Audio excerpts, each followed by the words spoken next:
नाही लावायचं नाही नाही नाही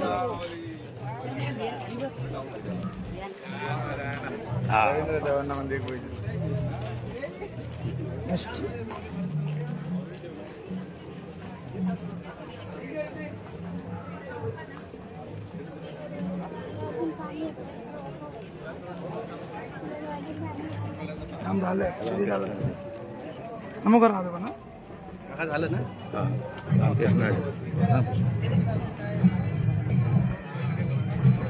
नमस्कार नमस्कार नमस्कार नमस्कार हां थँक्यू धन्यवाद दादा माऊली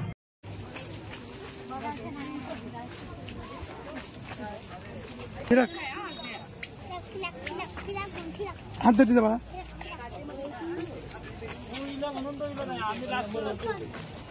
अरे पण ओपनच आहे हा इकडे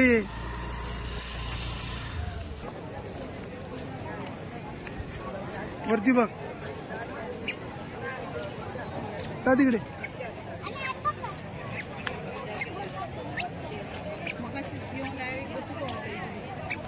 हा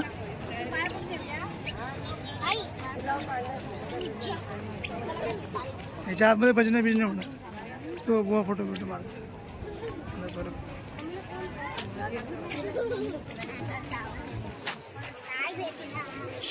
असते नको त्या साईडच्या प्रकार त्या साईड हे बघ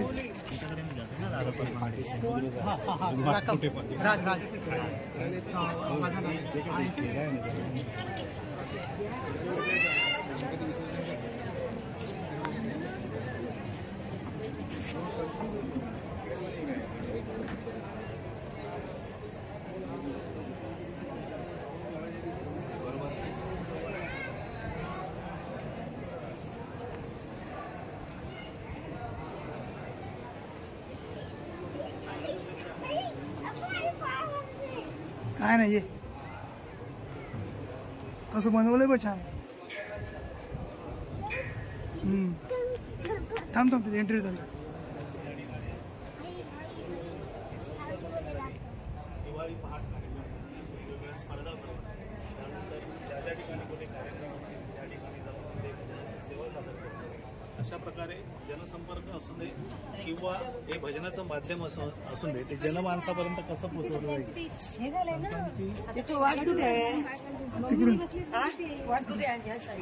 मला इथे बघ कसं आहे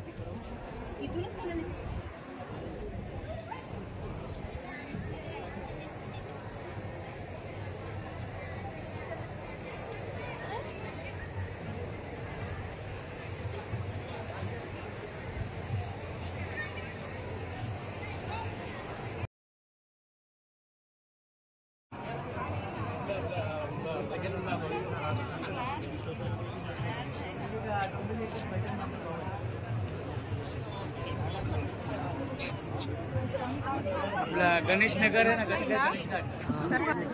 पाण्याची बाटली ती मध्ये थांब थांब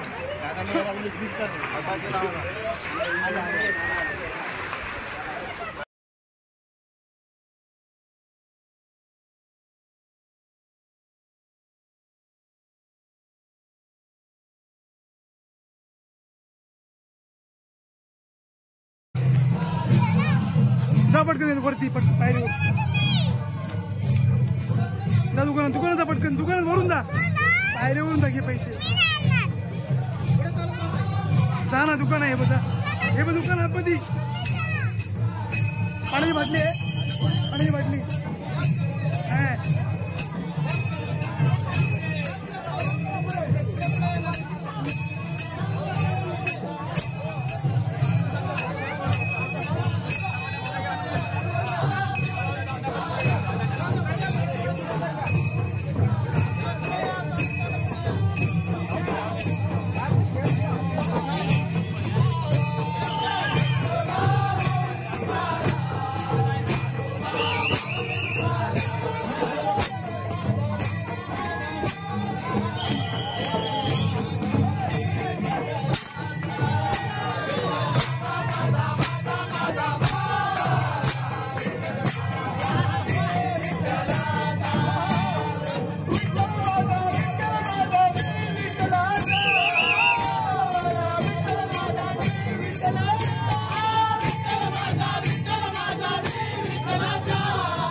या वास्तूचे शिल्पकार आमचे दादा आमच्या दिल्ली ग्रहस्थानी आहेत.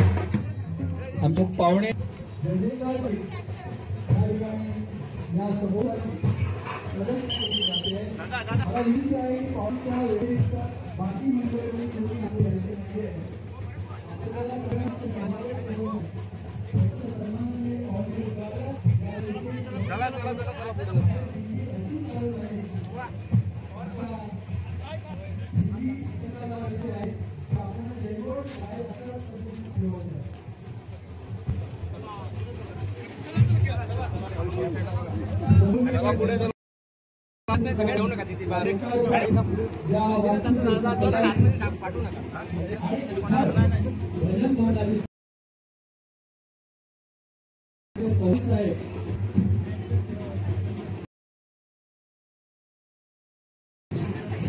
शुभकार्यात विवास्य केले जाणार आहे.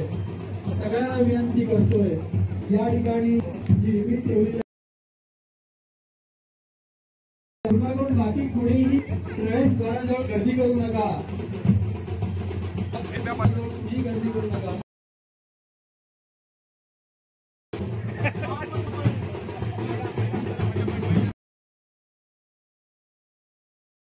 अतिशय पूर्ण भक्तिमय असा हा सोहळा याची डोळी याची देही आपण संबंध करतो.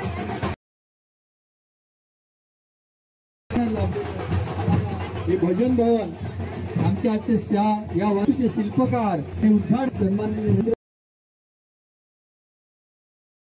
आणि आमदार डोंबिवली या शुभकारांनी हस्ते सन्माननीय उपस्थितांच्या उपस्थितीमध्ये हा सोहळा संपतो.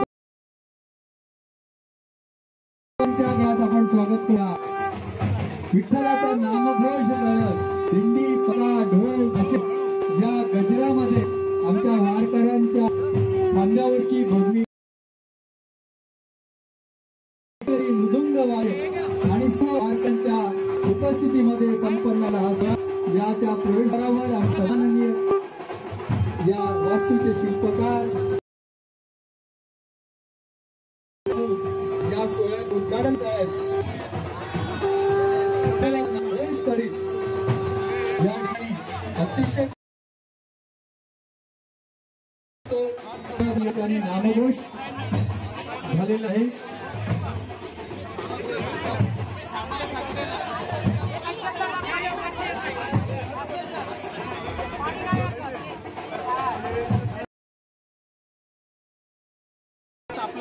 गर्दी कमी करा, गर्दी कमी करा, जरा गर्दी कमी करा. फ्रेंड शांतने घ्या त्या सगळ्या.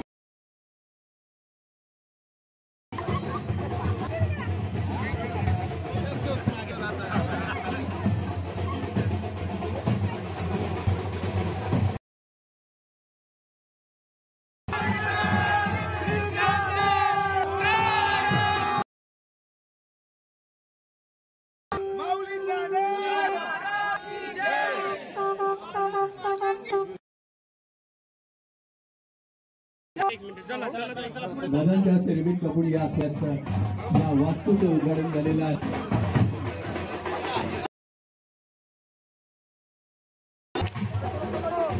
या भजन दोन पुस्तकावर आणि विभागात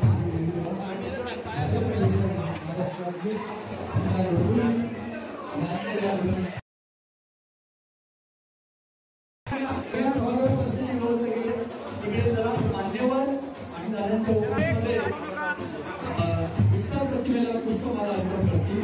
ती लगेच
आमच्या कलाकारांसाठी जोरदार मेळावा आणि दिल्लीमध्ये या आमच्या या 21 वयाला अतिशय चांगला दिन शोभा कौतुकाचं आहे करताना जरा सगळ्यांनी जागा द्या व्यवस्थितपणे सांगतो.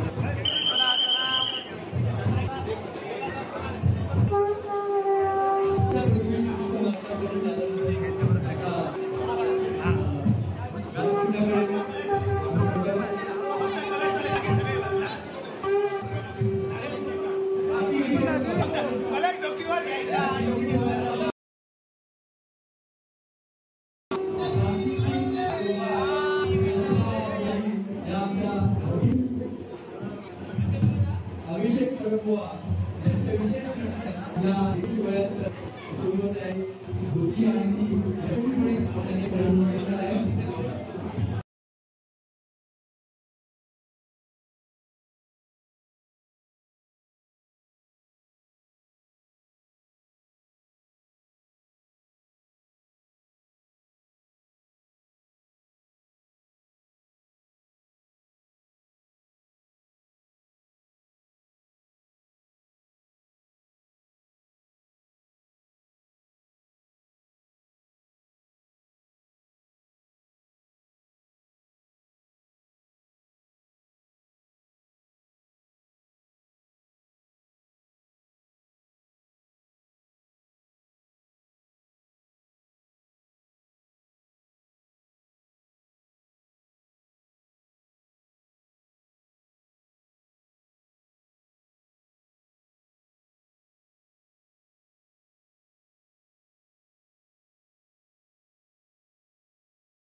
जयतीर्थ मेहुदी प्रथमेश लगाटे यांच्यासोबत ही कार्यक्रम मध्ये आपण त्यांना पाहतो.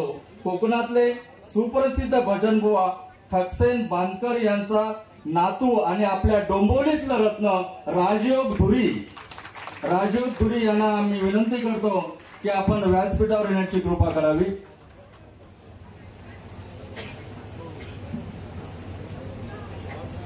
माजी विरोधी पक्षनेता सन्माननीय प्रकाशजी भोईर साहेब यांना विनंती करतो की आपण हे व्यासपीठावर येण्याची कृपा करावी.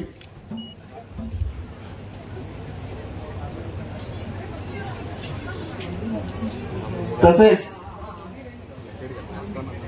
आमचे ज्येष्ठ बुवा सन्माननीय प्रमोदजी धुरी यांनाही विनंती करतो की आपण हे व्यासपीठावर येण्याची कृपा करावी. सन्माननीय प्रमोदजी धुरी.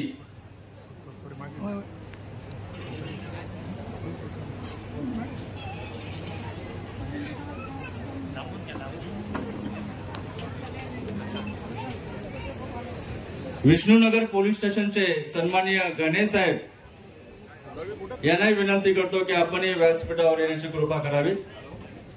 तसेच स्थानिक माजी नगरसेविका सौ रेखाजी म्हात्रे यांनाही विनंती करतो की आपणही व्यासपीठावर उपस्थित राहावे. त्याचप्रमाणे आमचे ज्येष्ठ याही वयात भजन करतात असे आचरेकर बुवा, एकदा जोरदार टाळ्या त्यांच्यासाठी व्हायला पाहिजे. याही वयामध्ये ते डबल वारी करतात, नुसतं भजन करत नाही तर डबल वारी करतात असे आमचे आचरेकर बुवा.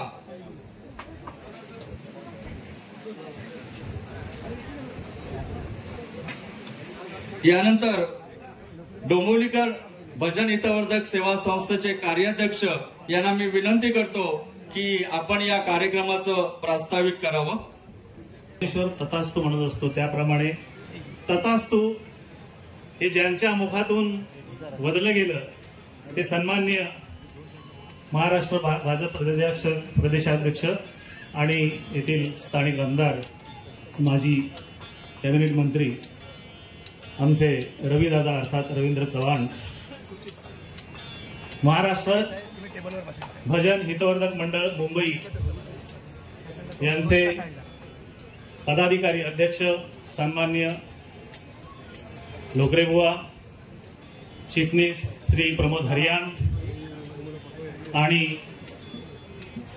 या भजन कलेला एक असा जिवंत वार समृद्ध असणारी नगरी, या नगरीमध्ये तो संपन्न होतोय आणि तो पाहण्याचा योग तुम्हा आम्हाला सर्वांना येतोय. त्याचं प्रमुख कारण जर असेल तर लोकनेता खऱ्या अर्थाने ज्यांना म्हणलं जातं ते आपले रविदादा. आज खऱ्या अर्थाने सांगतो तुम्हाला, लोकनारायण या विठ्ठलाला लोकनारायण म्हणून त्याला संबोधलं जातं. कारण त्या लोकनारायण विठ्ठलाकडे सगळेच जातात. वारकरी संप्रदाय तर या महाराष्ट्राला दिलेला आहे. वारकरी संप्रदाय एवढा समृद्ध आहे की ही जी परंपरा आहे ती परंपरा ज्या प्रकारे राबवली जाते त्या वारकऱ्यांमध्ये असंख्य उंच शिक्षित पण असतात आणि ज्यांचं शिक्षण झाले नाही तेही असतात. परंतु त्या ठिकाणी कोणाच्याही डोक्यावर डॉक्टर, इंजिनियर, IT प्रोफेशनल वगैरे असं लिहिलेलं नसतं. तर तिथे फक्त वारकरी संस्था, सेवाभावी संस्था म्हणून आम्ही जी चालवतोय गेली 10 वर्ष, त्याची मुहूर्तवेळ आमचे शिलेबुवा आणि असंख्य कार्यकर्ते, धुरी, दिलीप धुरी, त्यानंतर संजय पवार, असे असंख्य नावं येणारे जे एकत्र आली. आज जवळपास 75 भजन मंडळ या आमच्या सेवाभावी संस्थेकडे नोंदणीकृत आहेत. या 75 मंडळामध्ये 15 ते 20 सभासद असतात. आज खऱ्या अर्थाने भौतिक सुखातून आध्यात्मिक मार्गाकडे नेण्याची जी वाटचाल आहे ते भजन एकच मार्गच आहे. कारण नवविधा भक्तीमध्ये ज्या 3 पहिल्या हे जे होत ते भजनाच्या माध्यमातूनच होत असते आणि हे भजनाचं मार्ग या डोंबिवलीमध्ये रुजलं गेलं. गेली 40 वर्ष भजनाचा सामना हा होत आहे आणि ती खरी परंपरा रुजवणारे आज कोणते गुरुजी त्यांच्यासाठी तुम्ही जोरदार टाळ्या वाजवल्या पाहिजे. ती वाचतोय बघा.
चव्हाण साहेब यांचं या ठिकाणी तुकोबारायांची पगडी, विणा, चिपळी आणि त्यांचा पट्टा घालून या ठिकाणी भव्य असा सन्मान होत आहे. मी सर्व पकवाज वादकांना विनंती करतो, आपण पकवाज आणि टाळ्यांच्या गजरामध्ये त्यांचा सन्मान करायचा आहे. राणे बुवा.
मंडळी सिंधुदुर्गमधून 500 किलोमीटर एवढ्या या कार्यक्रमासाठी उपस्थित झालेले आहेत. त्यांच्यासाठी जोरदार टाळ्या.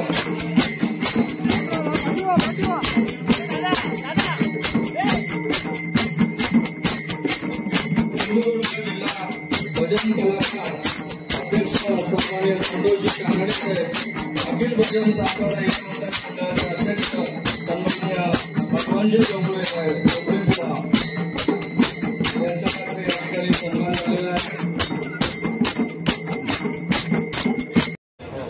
परंतु हे सर्व चालत असताना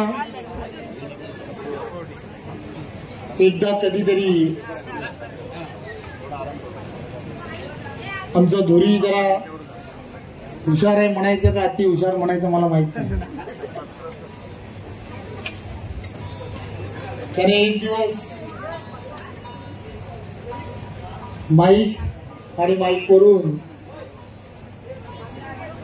आम्ही सर्व डोंबिवलीकर असणारे सर्व एकत्रपणे एक मंडळ तयार केला आणि हे मंडळ जे आहे हे मंडळ एकत्र कुठेतरी बसलं पाहिजे. त्यावेळेला मला आठवतं की 30, 35, 40 पश्चिमेची असणारी लोक एकत्र आहेत. पूर्वेतल्या लोकांना एकत्र घेण्याचा प्रयत्न करतो आहे, पण पूर्वेकडे परब होते. परब आणि जरा डेंजर आहेत ना, त्यामुळे परब आणि धुरी एकत्र होतील का हे सर्वात मोठं टेन्शन होतं. आम्ही विचारलं की बाबा कोण परब, तुला अभिषेक. अरे वा. आणि मग दोघेही जण एकत्र आले आणि दोन्हीही डोंबिवलीकर म्हणून एक चांगलं संस्था तयार झाली.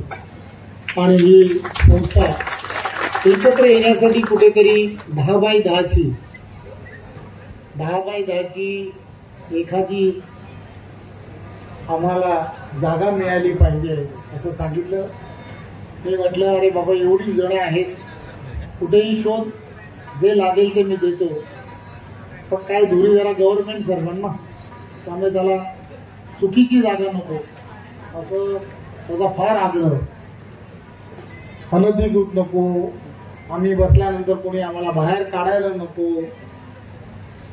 एवढं सगळं सांगितल्यानंतर बाबा आता एवढं सगळं झाल्यानंतर तुम्ही तिथे भजन करायला एकत्र जरी जमलात तरी शेजारी कोणीतरी भजन करायला रोज येईल का, तर त्याचं उत्तर कदाचित हो किंवा नाही मध्ये येईल. त्यामुळे ठिकाण थोडंसं विचार करून करूया. आणि म्हणून बराच विचार केला आणि असा विचार केला की एका निसर्गरम्य अशा ठिकाणी आपण थोडासा विचार करून या ठिकाणी अशी वास्तू उभी करूया. आणि मग या ठिकाणी अशी वास्तू तयार करण्याच्या संदर्भातला विचार केला. खरं तर एखादी वास्तू जर तयार करायची असेल तर ती वास्तू तयार करणं तेवढं सोपं नसतं. तिला घडवून नेण्याचं काम हा कोणी ना कोणीतरी करत असतो आणि ईश्वरच ते सर्व घडवून घेत असतो. आणि त्यामुळेच ही वास्तू आणि तिला जे आलेलं रूप आहे, जे देखणं रूप म्हणतात, विठ्ठलाचं रूप जसं म्हटलं जातं त्या पद्धतीचं देखणं रूप हे वास्तूला आलं. खरं तर तोही दिवस मला आठवतो. असंच ऊन होतं आणि वास्तू बघायला आणि हे सगळं तपासायला आलो आणि चिलेबुवांनी आमच्या बेंगावरती गेली. मला काय झालं काय कळायला मार्ग नाही. बोललो शकून का अपशकून. म्हटलं जा बाबा, जितूला म्हटलं जितू काय पण कर बाबा, मध्ये घेऊन जा सगळं आपण चेकअप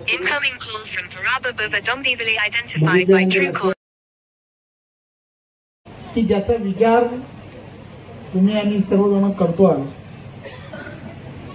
नवीन भजनी मंडळ तयार झाली पाहिजे, चांगले बुवा निर्माण झाले पाहिजे. लोक बोलतात परंतु ते काही सोपं नाही.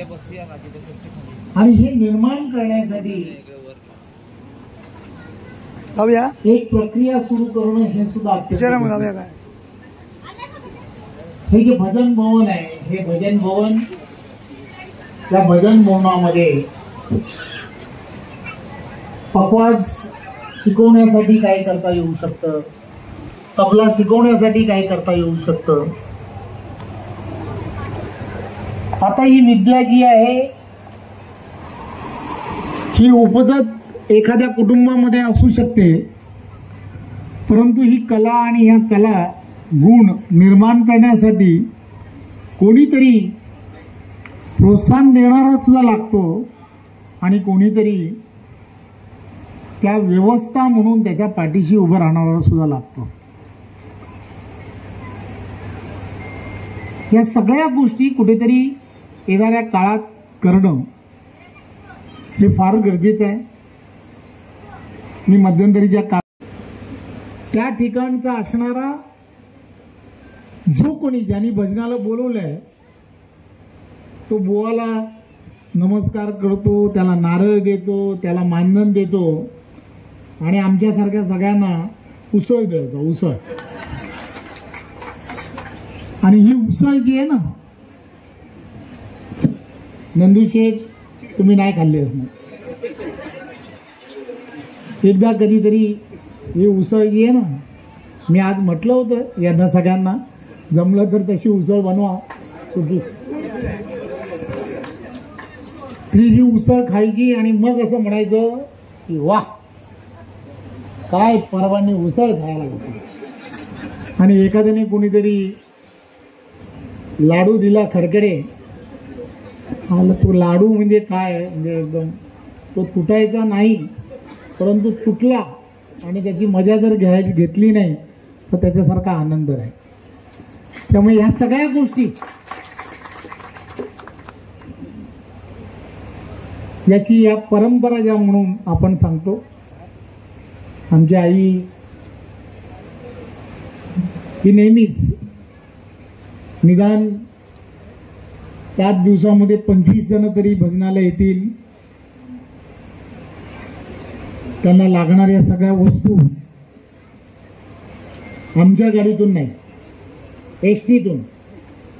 एसटीतून मराठा हितवर्धक मंडळाच्या एसटीतून तयार केलेल्या एसटीतून तेवढ्या सगळ्या आम्ही त्या एसटीत चढवायच्या आणि त्या तिकडे उतरवणारी माणसं. हे वर्षानुवर्ष हा कार्यक्रम ठरलेला आहे. त्यामुळे या सगळ्या गोष्टी ज्या आहेत या आम्ही कोकणी माणसं किंवा आम्हाला सगळ्यांना एवढ्या आपुलकीच्या वाटतात की ती उसळ असेल तर लाडू असेल, खिशात पैसे असले ना तर हे सगळं घेता येतं. कारण रोज एखाद्या दुकानामध्ये हे सगळं मिळू शकतं, परंतु ते भजन करून नंतर मग ते मिळालं ना आणि ते रात्री की त्याचा काही आनंद वेगळा असतो. एक शेवटचा प्रसंग सांगतो. पहिल्या दिवशी चंद्र बघायचा नाही अशी आजी रोज सांगायची आणि भजन करायला जर गेलो की मग काय करावं आणि बघितलेलं चंद्र जर असेल तर काय करावं, तर कोणाच्या पौशी तोडायची. याचा एक वेगळा आनंद हा सुद्धा फार कमी लोक. जे बुवा तू फार नशीबवान आहेस, जे तू तिकडे राहत असल्यामुळे तुला हे नेहमीचे आनंद आहेत. आता इथे तौशी लावणारी माणसं नाहीत, तिथे लावूया थोडीशी कुठेतरी जमली तर, पण हे सगळे आनंद वेगळे आहेत. त्यामुळे भजन भवन आणि या सगळ्या गोष्टी ज्या आहेत ह्या वेगळ्या आहेत. आमचं लोकसेवा समिती जे आहे एक कुटुंब म्हणून गेली वर्षानुवर्ष ही मंडई 300-400 कुटुंब कोकणातली या शहरामध्ये एकत्र आली. झाली 25-30 वर्ष होऊन गेली, पण तरी पण ही सगळी लोक एक दुसऱ्याशी कशी जुळली आहेत आणि ही सगळी मंडळी हे सर्व जपण्याचं काम करतात. भजन किती चांगला बुवा आहे माहीत नाही, परंतु बुवा आहेत, चांगले तपस्वी आहेत असं आम्ही समजतो. परंतु हे सगळं करत करत ही संस्कृती जी जपली पाहिजे ना ते जपण्याचं काम करतात. पुढच्या पिढीला या सगळ्या गोष्टीची नेणं या पुढच्या पिढीपर्यंत हे फार गरजेचं आहे. आज गावागावामध्ये जेव्हा आपण जातो त्या ठिकाणी पाहतो गावातली सर्व मंडळी शहराकडे जेव्हा येतात, कामानिमित्त येतात, नोकरीनिमित्त येतात, व्यवसायानिमित्त येतात, त्यावेळेला हे सगळं जेव्हा पाहतो तेव्हा गावपण जे आहे ते हरपल्यासारखं वाटतं. त्यामुळे हे जपलं गेलं पाहिजे ना, यासाठी संस्कृती जी आहे आणि आध्यात्मिक संस्कृती जी आहे ही पुढे नेणं हे गरजेचं आहे. आणि या आध्यात्मिक संस्कृती जपण्याचं काम भजन मंडळाच्या माध्यमातून अतिशय चांगल्या पद्धतीने होतं. आणि म्हणून येणाऱ्या काळात अशी अनेक मंडळी तयार होणं, अनेक बुवा तयार होणं, अनेक तबलजी तयार होणं, अनेक पखवाजवादक तयार होणं हे फार गरजेचं आहे. आणि ते या वास्तूमध्ये तुम्ही तुमच्याबरोबर जे असणारे सर्व सहकारी हे कराल याची खात्री आहे. पुन्हा एकदा भोजनाचा आस्वाद घेतल्याशिवाय भजन झालं जरी नसेल तरीसुद्धा भोजनाचा आस्वाद घेतल्याशिवाय जाऊ नका, एवढीच आपणा सर्वांना विनंती आहे.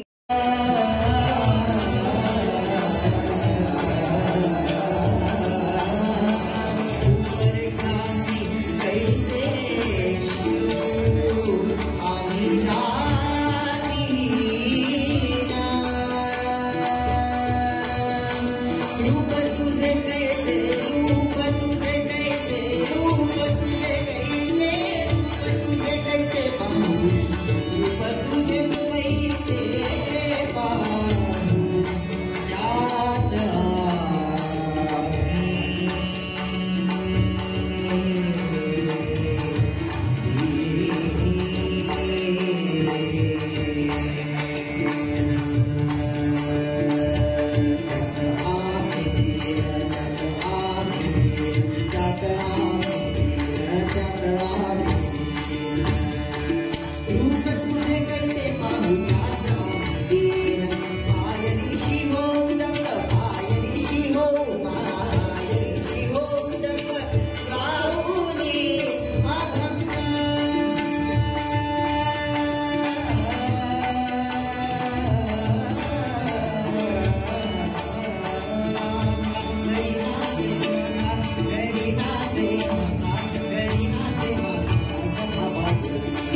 Thank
you.